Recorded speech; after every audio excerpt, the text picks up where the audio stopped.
بسم اللہ الرحمن الرحیم۔ حضرت پیر ذوالفقار احمد نقشبندی رحمۃ اللہ علیہ 1971 میں کالج کی پڑھائی سے فارغ ہوئے تھے، لیکن آپ کو مطالعے کا شوق بہت زیادہ تھا۔ آپ کو جب بھی وقت ملتا آپ دینی کتابیں بہت پڑھا کرتے تھے۔ ایک بار ایگزام کے بعد آپ کو کچھ وقت ملا تو آپ نے فضائل اعمال پڑھنا شروع کر دیا۔ اس کے اندر ایک واقعہ لکھا ہے ایک بزرگ کا کہ وہ بزرگ سبحان اللہ کا ذکر بہت زیادہ کیا کرتے تھے۔ کافی لمبا واقعہ ہے۔ اسے پڑھنے کے بعد پیر صاحب کے دل میں بھی شوق ہوا کہ مجھے بھی ذکر کرنا چاہیے کہ ہمارے بزرگ اتنا زیادہ ذکر کیا کرتے تھے۔ بس آپ نے سبحان اللہ پڑھنا شروع کر دیا۔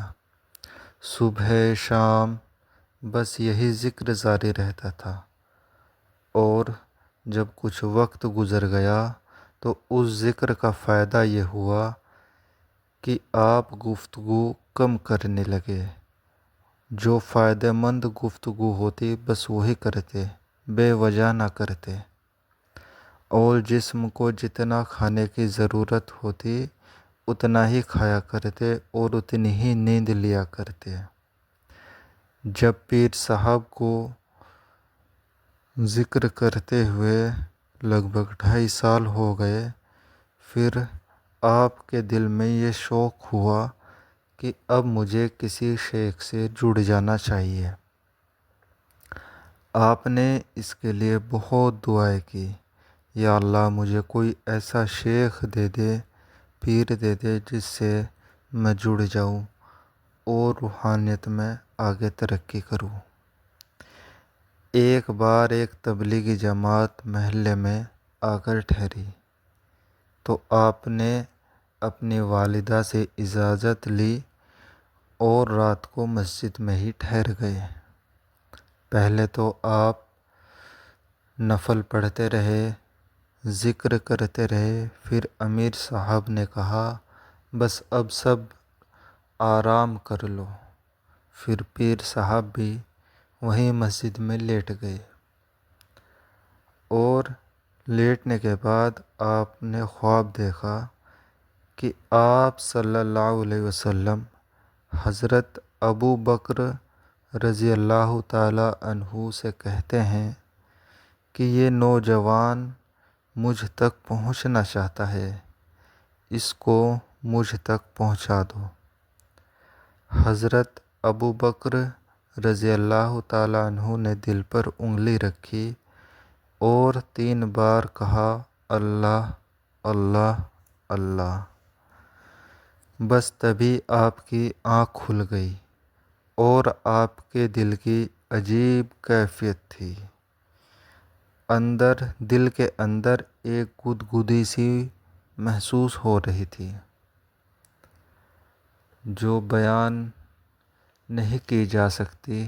اس طرح کی کیفیت آپ کی اس وقت ہو گئی، اور پھر بعد میں بھی چلتے پھرتے آپ کو واضح وہ گدگدی محسوس ہوا کرتی تھی چلتے ہوئے۔ آپ نے یہ سارا واقعہ اپنے ایک کلاس میٹ کو بتایا۔ انہوں نے رائے دی کہ ہم ایسا کرتے ہیں، یونیورسٹی کے اندر جو شیخ ہیں ان کو بتاتے ہیں۔ انہوں نے سارا واقعہ ان شیخ کو بتایا تو آپ نے فرمایا کہ آپ ساری صورتحال ایک خط کے ذریعے بابو جی عبداللہ کو بتا دیں۔ آپ نے ساری صورتحال ولی بابو جی عبداللہ کو اس خط میں لکھ کر پہنچا دی۔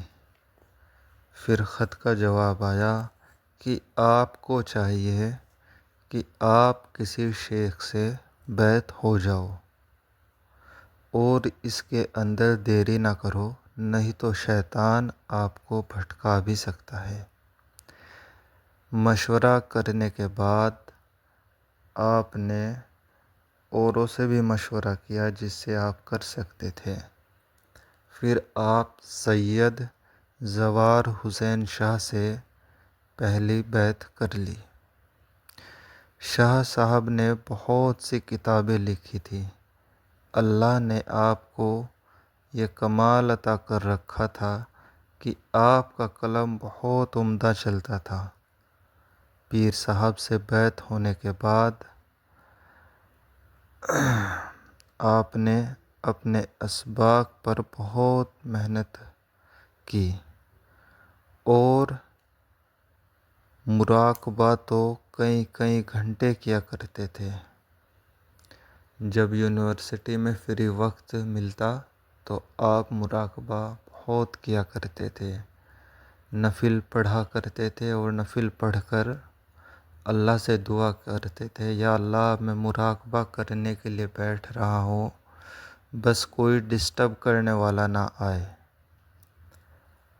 اور کمرے کے اندر جس میں رہتے تھے اس کے اندر 2-3 بندے اور رہتے تھے، بس آپ نے یہ ترتیب کی کہ آپ نے کمرے کے باہر کے اور اندر کے کام آپس میں بانٹ لے، بھائی تمہیں یہ کرنا ہے اور تمہیں یہ کرنا ہے، جس سے بے وجہ ایک دوسرے سے بار بار بولنا نہ پڑے، بس ہر آدمی اپنا کام کرتا اور فارغ رہتا اور آپ اپنا مراقبہ کرتے اور ذکر کرتے تھے، اور نظر کی حفاظت بھی آپ بہت کیا کرتے تھے۔